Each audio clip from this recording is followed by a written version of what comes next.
Welcome to the Fixed Ops Mastermind podcast, a podcast for leaders, because leaders know that to grow, this is where you go.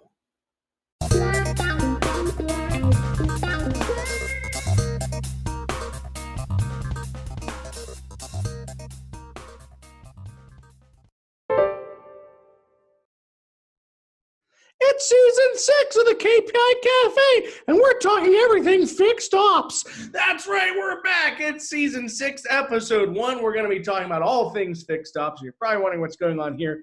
At the beginning of every episode, before the opening credits roll, I'm going to have a trivia question for you. So it's going to be called On This Day. So on this day, July 10th, in 1925, do you know what happened? This is related to it. All right, find out after the opening credits.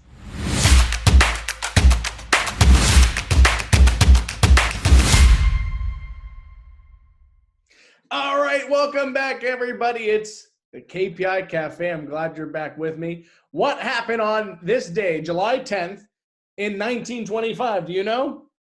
Well, it was the Scopes monkey trial. John Thomas Scopes, a young high school science teacher, was accused of teaching evolution in violation of Tennessee state law.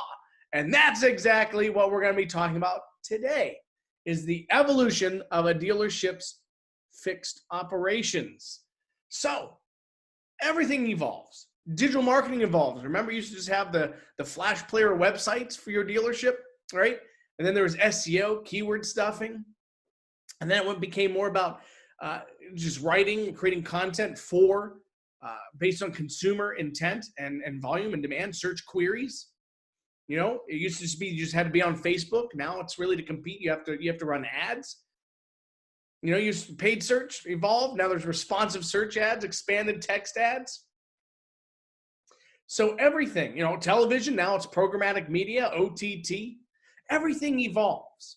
Everything evolves, including your fixed operations. Think about what it was to work in a service department, let's say in 1992, compared to 2020. A lot of things, whether it's the marketing, the processes, the expectations, things have evolved. And I have someone today there's nobody better to speak about that because he started in the service departments of a dealership really in 1992 as a manager. And his work actually as a tech and advisor predates that, but you know, being a leader in this field, and that is none other than the Fixed Ops Mastermind, Dave Foy. So let's get him on board. Everyone, thanks so much for joining me for another KPI Cafe this season, all about fixed operations. And of course, I can't have a conversation about fixed operations without a mastermind. So that's why I have Dave Foy with me here today. Dave, thanks for joining me on the KPI Cafe. Oh, thanks for having me. I'm happy to be here and looking forward to this conversation. Fantastic. So you've been in service management since about 1992. I read something about more than like 50,000 hours spent in fixed ops. You've worked with different brands, different point stores, and you know, that sort of led itself, it seems like, naturally to the Fixed Ops Mastermind. So obviously you're an educator and a lifelong learner. So, you know, tell us a little bit more about your background. You know, like how'd you come to be the Fixed Ops Mastermind, and what is that group intending to do? Yeah, so I came to be the Fixed Ops Mastermind by way of Ted Ings, who dubbed me the Fixed Ops Mastermind. That was not a self-given title, and then it just lent itself to name the group that. I started out as a tech for Ford Motor Company in 1987, and found out that I wasn't a great tech. And so I moved to the desk as an advisor after about 4 or 5 years. And from there, I've just worked my way up. Just worked through all the different positions that I could to get the experience. And to my current position as a service director. I've been a fixed ops director running a multi-store group. And I moved back closer to home when my dad was sick. That's where I am now. And as far as the Fixed Ops Mastermind group goes, it is a group of like-minded forward-looking fixed ops professionals, that being vendors, advisors, technicians, parts guys, managers, directors. There's been dealer principals who have joined us, and we get together every week on a live Zoom call. We have typically some expert that comes in and talks about a particular subject, and then we discuss it from there. And this week we went from the discussion to talking about how we can start increasing the business after all the stuff that's going on. And it's just a great group of people that are there to help everybody grow. And you get a perspective from Canada through all over the United States. Gives you a very unique perspective on what's really going on. Fantastic. And we'll come back to Fixed Ops Mastermind later. And that's sort of why I was focusing on Fixed Ops for this season of episodes. I mean, NADA came out with their 2019 data. I think it was like 46.9% gross profit in Fixed Ops, 16.9% net profit. And just wanting to cultivate some best practices and talking about Fixed Ops, getting the conversation, helping people like you get the conversation continuing about this important aspect of the business, because I know so often on the digital marketing side, so many dealers are so hyper-focused on the new car sales and sort of push other aspects of their business to the back burner. Do you have any sort of the same experience in conversations throughout the industry? Yeah, it's I mean, we're called the back of the house for a reason, right? It's we've been used to it. We've known what we are for a long time. The technicians are the only people in the dealership who are actually producing any money for the dealership. The rest of us, all the way up to the dealer principal, are expenses. Nobody else there is generating revenue except for a technician. So, it's nice to see that the conversation has shifted to fixed ops. I don't think you will ever see it shift to the point where, you're watching ads every 30 seconds about fixed ops because the OEMs still want to move metal. So they have to at least start the cycle. But, it's been said that sales sells that first car and fixed ops sells all the rest of them. So, they're touching a customer once during that sale, and in the next 8, 10, 11 years that people are keeping their cars, now we're touching them the rest of the time. And that's a lot more touches, and that has to keep the customers coming back, which is why retention becomes such a huge word these days. Absolutely. And we'll actually kind of hit on some of those things too. And, that's sort of lends itself with, the whole coronavirus. A lot of studies are showing people switching back to individual ownership of vehicles, sort of abandoning not abandoning, but shifting away from mass transit, Uber and Lyft things like that. But so, I mean, you're the perfect person to talk about today, because sort of my theme for this episode was sort of focusing on evolution and the fact that you've been, in service since, the 80s and management 92.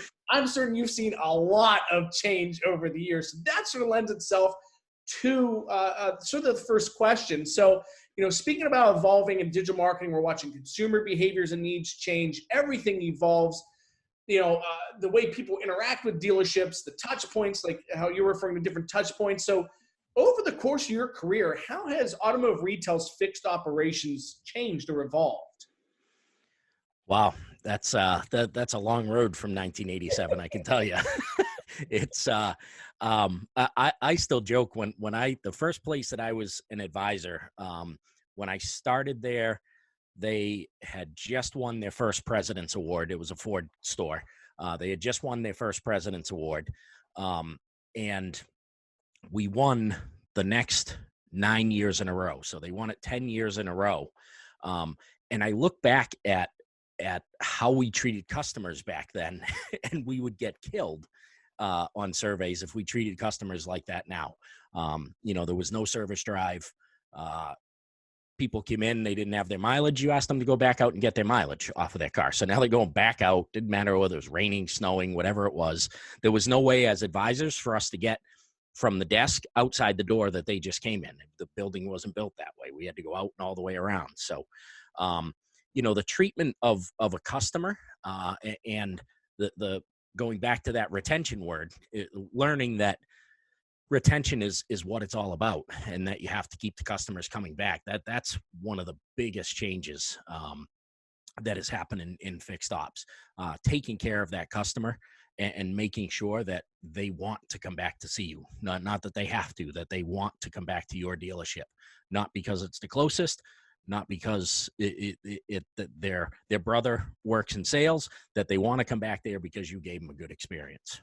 Yeah, one of the things I've always wondered was, and I really didn't look into it yet, was currently dealerships stand at like 33% market penetration for parts and service. And I wonder if that was different in the early 2000s, the 90s, the 80s. I wonder if that sort of, without that focus on customer retention, if dealerships had a better market penetration, back then, because people sort of, when they went out and bought the car, that's sort of like that name recognition that they had.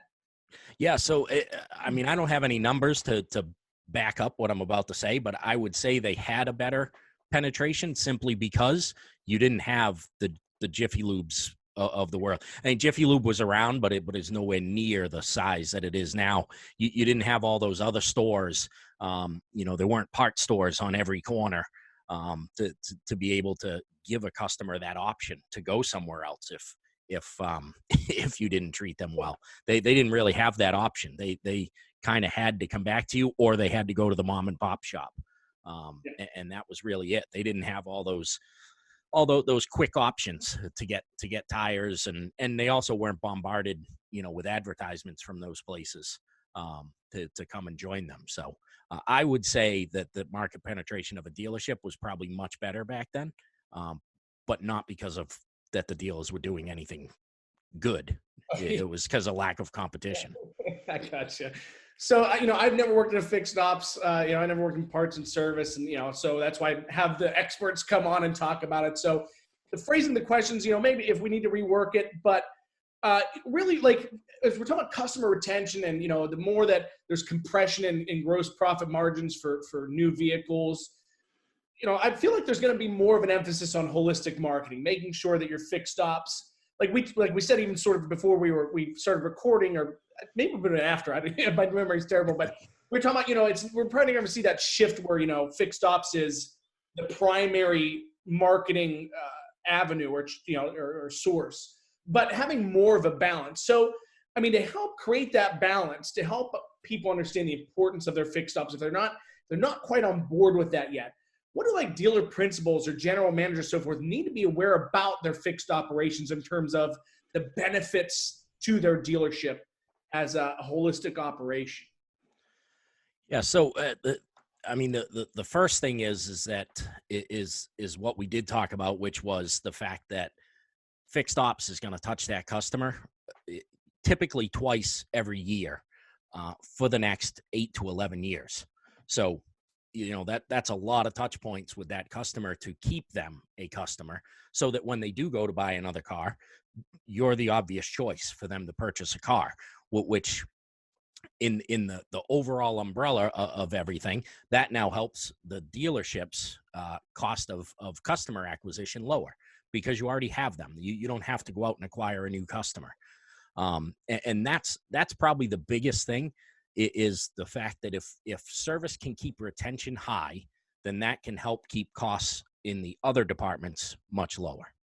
Okay. And naturally, I know that there's some obvious answers, such as, we're giving a great customer experience. What are some tactics to create that experience for that customer retention? What would you suggest advisors, technicians, people in fixed ops do to make sure that the customer wants to come back?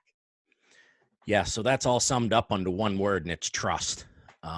You absolutely need to have the trust of your customer to get them to come back and visit you. If you do not have that, it really doesn't matter what you have in your dealership. People talk about the customer experience all the time, and there's dealerships that are building nail salons and all kinds of other stuff. It's not really what the customer wants. We've kind of missed the mark on a customer experience. They're not looking to spend more time at the dealership. They're looking for trust and transparency. Do what you're going to say. Do what you say you will do, and do it honestly, and be honest about it, and be transparent about it. There should be no reason dealerships using taking pictures during video or video and pictures during the multi-point inspection to show customers and things. Those are things that build trust. And those are things that are transparent to a customer. Their car goes behind that wall and they don't know what happens.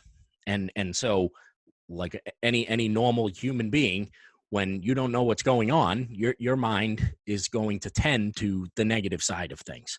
And you need to eliminate that by making sure that every experience is trust and transparency with the customer. Fantastic. I love that. And, and that's where there's a handoff with all operations of a dealership and their marketing efforts is, we focus on trying to communicate most effectively and clearly the different advantages of a dealership. More specifically with our fixed ops strategy we just recently launched, it's focusing on talking about sort of the amenities that the dealership offers, the precautions they're taking to make sure that as the car is being worked on, that these customers are being kept safe, pickup and delivery and pickup options. As someone in fixed ops, if you could tell a marketing agency, if you could advise a marketing agency, what would you like them to do? How could they better market or promote the parts and service departments? That's a good question. So I guess I would focus much less on specials and pricing of things. That's really not the driver of a customer coming into the dealership. We typically at the dealership are higher price than other options that they have. And so you have to, marketing efforts should all be driven to the same thing that we just talked about, which is trust and transparency of the dealership. The fact that we are sanitizing every vehicle after you get out of it, before our technician gets in it, and after our technician is done with it, before you get back into it. We're sanitizing that vehicle because we care that you're safe, you and your family are safe. And the marketing efforts are much better. More I know it's a term, but organic. It's a term I can't stand, but there's a long story behind that, but the organic stuff it works much better. If you were just doing videos of guys in the shop and advisors, at their desk working with customers and that type of thing, I think those things go much further than putting up the very, very organized and staged, if you will, type of marketing stuff that comes out a lot of times. Okay. I do want to eventually one day pick your brain on what this organic story is. We can save that for another time. So, what is your process for hiring members of a fixed ops team? What do you look for specifically? Is it more technical aptitude? Is it personal skills? Is it a combination of both? And what are your so it's a two-part question. What's your hiring process and what are your expectations of those people in terms of their growth and how they serve customers? So I'll break that down to two. First, how do you hire and what are you looking for out of your team? Yeah. So, obviously the technical aspect of it is important. But more than their technical skills are their teachable skills. Do I feel that they're going to be someone who is going to be able to be taught, that can learn what needs to be done, whether that's an advisor, whether that's a technician, whether that's a parts counter person, whoever it is. You don't necessarily need to hire somebody that has all the skills already, but you need to hire somebody who is going to be moldable, that can learn your system. The second and probably the more important part of that is the integrity, if you will, or Ed Roberts calls it the character of the person. And are they going to fit with the culture that I am crafting in the store? But because if they don't fit, it really doesn't matter. They could be the best technician, best parts guy, best advisor in the world. If they don't fit with the culture of the rest of the store, then it doesn't work. And you can see that from pro sports teams all over the place. There are people who are great athletes that don't fit a system, and they tend to not do well and not flourish and hurt the team in the long run. And the same thing happens on this level. So I would say those are the two biggest things is yes, technical skills, but teachable skills, and their integrity, their character are two most important things. That's fantastic. You know, actually, Ed Roberts is the other fixed ops director that I actually spoke to for this season. And it's so funny that you two align so well together and sort of your answers on that. I was curious if you know, there was going to be a little bit of disparity, but there's a lot of alignment on there. So that probably speaks well about both of you.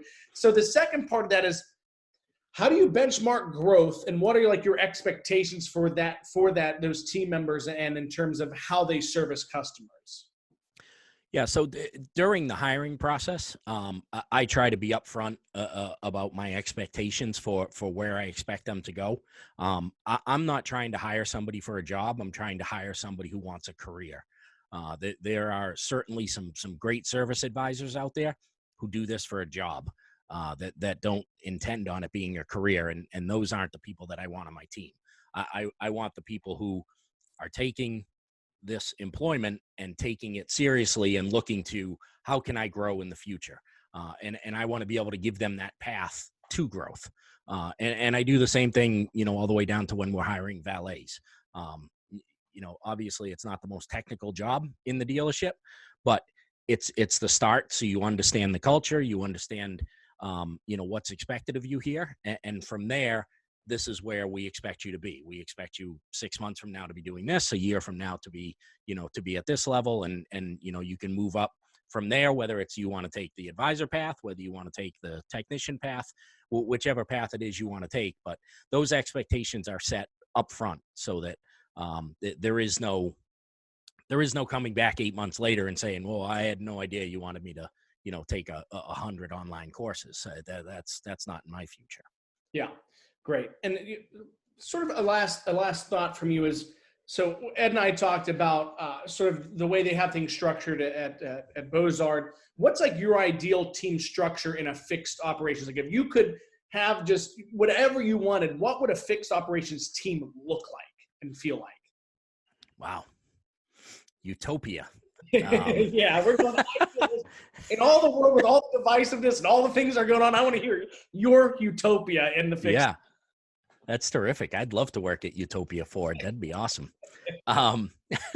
So I guess my ideal situation, the shop would be working in teams. The team leader would be a motivator, a mentor, as well as a just an absolutely incredible technician. And each team would have separate levels of technicians on there, and we would be growing our own technicians. You know, we'd have our own little technician garden out there in the shop, if you will. We're growing as these team leaders move on to greener pastures, and you know, we have people that can come up behind them.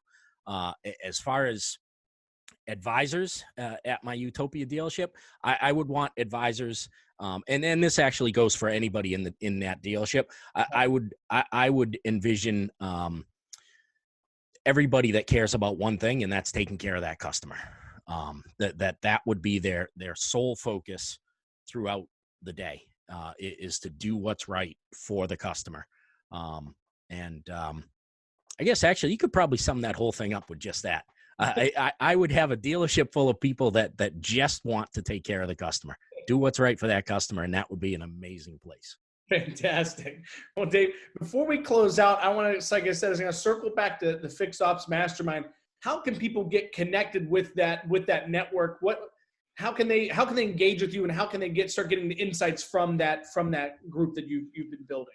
Yeah. So if they want to join the group, it's a monthly subscription, but fixedopsmastermind.com is where they can go get a little more information and join the group.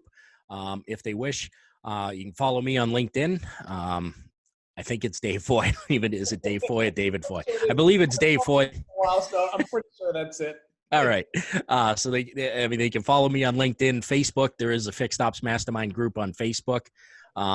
But you know, certainly get your feet wet. Come join me on LinkedIn. We put out a ton of content on LinkedIn, and we'd be happy to have you in the group. It's only $39.95 a month to get in and come and hang out with guys like Ed Roberts, who who run an incredible organization. And the first month is a completely 100% money back guarantee. If you join, you go to the 4 things during that month, and it's not for you, then give you your money back and you can go on your way. But I can tell you that not many people stop coming once they do come. So I'm pretty sure people that see this content, this episode, they're going to see the value in connecting with you. And I can attest of Ed Roberts' expertise. I mean, we were sitting there and he even goes at the end of it, I was getting ready to close it out, and he goes, "You want to see the service space?" I was like, sure. So I met like half the technicians, people in F&I. I mean, he took me around like even like outside of, I mean, I met the owner's daughter. He was just like, "Here, come meet the team." So, but yeah, everyone, I've been following Dave for a while, and he has a lot of great content that I see being pushed out on LinkedIn.